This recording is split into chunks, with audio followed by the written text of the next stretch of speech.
नमस्कार, मैं डॉक्टर नेहा। आज की इस वीडियो में हम इसी बारे में बात करेंगे कि यूरिक एसिड हमारी बॉडी में क्यों बढ़ जाता है, क्या उसके लक्षण होते हैं, क्या आप जांच करा सकते हैं और कैसे इस बीमारी से आप प्रिवेंट कर सकते हैं अपने आप को। यूरिक एसिड एक्चुअली एक टॉक्सिन होता है जो आपकी बॉडी बनाती है। आपके खाने पीने के ब्रेकडाउन से यूरिक एसिड नाम का टॉक्सिन बनता है। ये टॉक्सिन आपकी किडनी फिल्टर करके पेशाब के रास्ते बाहर निकाल देती है। अगर किसी भी कारण से ये फिल्टरिंग प्रोसेस ठीक नहीं हो रहा है तो यूरिक एसिड बढ़ सकता है, या आप खाने पीने में कुछ ऐसा खा रहे हैं जिसकी वजह से यूरिक एसिड ज़्यादा बन रहा है। तो इन सारी कंडीशंस की वजह से आपकी बॉडी में नॉर्मल यूरिक एसिड का लेवल बढ़ जाता है और इसकी वजह से बहुत सारे सिम्टम्स आपको दिखाई दे सकते हैं। सबसे पहले हम बात करेंगे कि क्या रीजंस हो सकते हैं जिसकी वजह से आपकी बॉडी में यूरिक एसिड की वैल्यू बढ़ जाती है। पहला इंपॉर्टेंट कारण है आपके खाने पीने की हैबिट्स की वजह से। ऐसे लोग जो कि प्यूरिन रिच ज़्यादा खाना खाते हैं, यानी कि ऐसे लोग जो रेड मीट ज़्यादा खाते हैं या ऑर्गन मीट ज़्यादा खाते हैं, फिशेस बहुत ज़्यादा खाते हैं, उन लोगों में यूरिक एसिड बढ़ने के बहुत ज़्यादा चांसेस होते हैं। या फिर ऐसे लोग जो बहुत ज़्यादा प्रोसेस्ड मीट खाते हैं या प्रोसेस्ड फूड खाते हैं, चिप्स, पैकेटेड फूड, बाहर का खाना बहुत ज़्यादा खाते हैं, उन लोगों में यूरिक एसिड बढ़ने के बहुत ज़्यादा चांसेस होते हैं। जो लोग पानी का सेवन बहुत कम करते हैं, साथ ही साथ जो लोग आदी हैं अल्कोहल के या फिर स्मोक के, उन सब लोगों को भी यूरिक एसिड बढ़ने के बहुत ज़्यादा चांसेस होते हैं। सेकेंड कैटेगरी है कि ऐसे लोग जो लोग कुछ ऐसी दवाइयाँ खाते हैं, उन दवाइयों के रिएक्शन की वजह से भी यूरिक एसिड की वैल्यू बॉडी में बढ़ने लगती है। फॉर एग्जांपल डायूरेटिक्स वो दवा होती है जो आपके शरीर में पेशाब को ज़्यादा बनाती है। तो अगर आप बहुत ज़्यादा डायूरेटिक्स खा रहे हैं किसी भी वजह से, तो आपकी बॉडी में यूरिक एसिड ज़्यादा बनने के चांसेस है।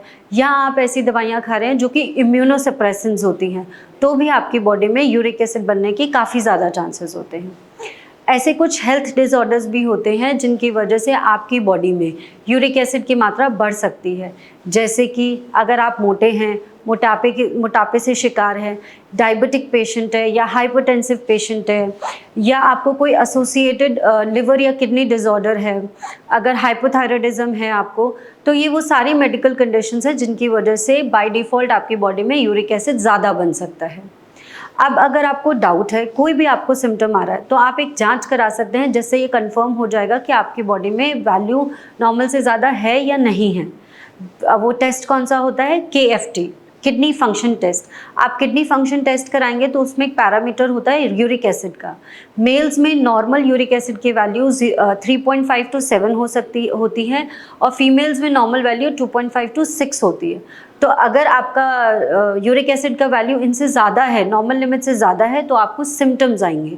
जितना ज़्यादा वैल्यू उतनी ज़्यादा सिम्टम आपको आ सकते हैं। तो अब हम बात करेंगे कि क्या क्या सिम्टम्स आपको देखने को मिल सकते हैं ऐसे लोगों में जिनमें यूरिक एसिड की वैल्यू बहुत ज़्यादा बढ़ी हुई है।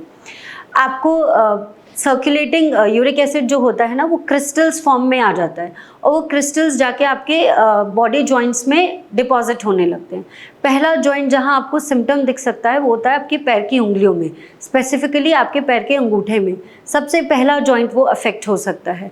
आपको दिखेगा कि आपका जो पैर की उंगलियां हैं वो मुड़ नहीं रही हैं और सुबह उठते हो तो उसमें सूजन होती है, अकड़ाहट होती है।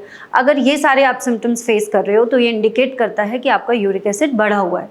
साथ ही साथ आपके दूसरे स्मॉल जॉइंट जैसे कि उंगलियां, हाथों की उंगलियां, इनमें भी अफेक्ट आ सकता है। इनमें भी स्पेसिफिकली नकल्स, यहाँ पे आके जो है यूरिक एसिड डिपॉजिट हो जाता है। उंगलियां मुड़ती नहीं है, सुबह उठोगे तो देखोगे सूजन है पूरे हाथों में। ये सारे सिम्टम्स आ सकते हैं। धीरे धीरे करके बिगर जॉइंट्स, यानी कि ये वाले जॉइंट्स, कंधों के या दूसरे बिग जॉइंट्स जो होते हैं, वहाँ पे भी जाके यूरिक एसिड डिपॉजिट होने लगता है। ये पहला और सबसे कॉमन सिम्टम है जो हम सारे पेशेंट्स में देखते हैं। दूसरा कॉमन सिम्टम आपको मिल सकता है कि ऐसे पेशेंट बार बार एक्सपीरियंस करते हैं कि उनको किडनी स्टोन बन जाता है। तो अगर आपको बार बार किडनी स्टोन बन रहा है या बार बार यूरिन इन्फेक्शन हो रहा है, तो ये भी इंडिकेट करता है कि बॉडी में यूरिक एसिड की वैल्यू बढ़ी हुई है। अगर बहुत लंबे समय तक आपने कोई ट्रीटमेंट नहीं लिया या आपने यूरिक एसिड पे चेक नहीं रखा है, तो धीरे धीरे आपके लिवर, आपका किडनी, आपके हार्ट में भी उसका इफेक्ट आ सकता है। तो ये मत समझिएगा कि एक बहुत छोटी सी प्रॉब्लम है। ये छोटी सी प्रॉब्लम बहुत लंबे समय तक शरीर में बनी रहेगी तो एक बड़ी प्रॉब्लम बन सकती है। तो आपको इसके ऊपर ध्यान देना है। अगर आपको पता है कि यूरिक एसिड की वैल्यू आपकी बॉडी में बढ़ी है, तो थोड़ी बहुत अगर आप डाइट चेंजेस भी करेंगे ना तो काफ़ी रिजल्ट आता है। तो मैं आपको अभी उसी बारे में बताऊंगी कि आपको डाइट में ऐसा क्या फॉलो करना है कि घर बैठे ही आपका यूरिक एसिड नॉर्मल आ जाए। सबसे इम्पॉर्टेंट और पहला आप स्टेप फॉलो करिए कि आप प्रोटीन इंटेक कम कर दीजिए। एनिमल प्रोटीन बिल्कुल मत लीजिए, या फिर ऐसी दालें बिल्कुल मत खाइए जिनमें प्रोटीन कंटेंट बहुत ज़्यादा होता है। अगर आप अपनी डाइट में प्रोटीन पे रेस्ट्रिक्ट कर देंगे तो यूरिक एसिड जो है धीरे धीरे घटने लगेगा। पानी अधिक से अधिक पीजिए। जितना अच्छा पानी इंटेक होगा उतना अच्छा आपका रिजल्ट आएगा कि आपका धीरे धीरे यूरिक एसिड कम हो रहा है। तीसरा, आप सुबह उठकर खाली पेट 2 अखरोट का सेवन कर सकते हैं।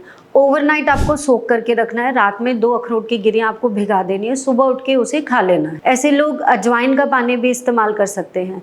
आपको 1 गिलास पानी में 1 चम्मच अजवाइन डाल के उसको उबालते रहना है और जब तक पानी आधा ना हो जाए उसको उबालते रहिए। फिर उसे छान के आप ठंडा करके पी लीजिए, उससे भी काफ़ी रिजल्ट आता है। उसके अलावा आपको हाई फाइबर फूड खाना है। ऐसी सब्जियां या ऐसी चीज़ें खानी है या ऐसे ग्रेन्स यूज़ करने हैं जिसमें फ़ाइबर की मात्रा बहुत ज़्यादा होती है, जैसे गेहूं है, ओट्स हैं और मिलेट्स हैं। इन सब चीज़ों में फ़ाइबर की मात्रा बहुत ज़्यादा होती है। अगर आप इतना भी अपने खाने पीने में चेंजेस कर देंगे तो आपका बिना किसी दवाई के यूरिक एसिड की वैल्यू नीचे आ जाएगी। इसके बाद भी अगर आपको कोई जानकारी लेनी है या आपके मन में कोई भी डाउट है तो आप भारत होम्योपैथी की टीम से कांटेक्ट कर सकते हैं and we will be there to help you. Thank you.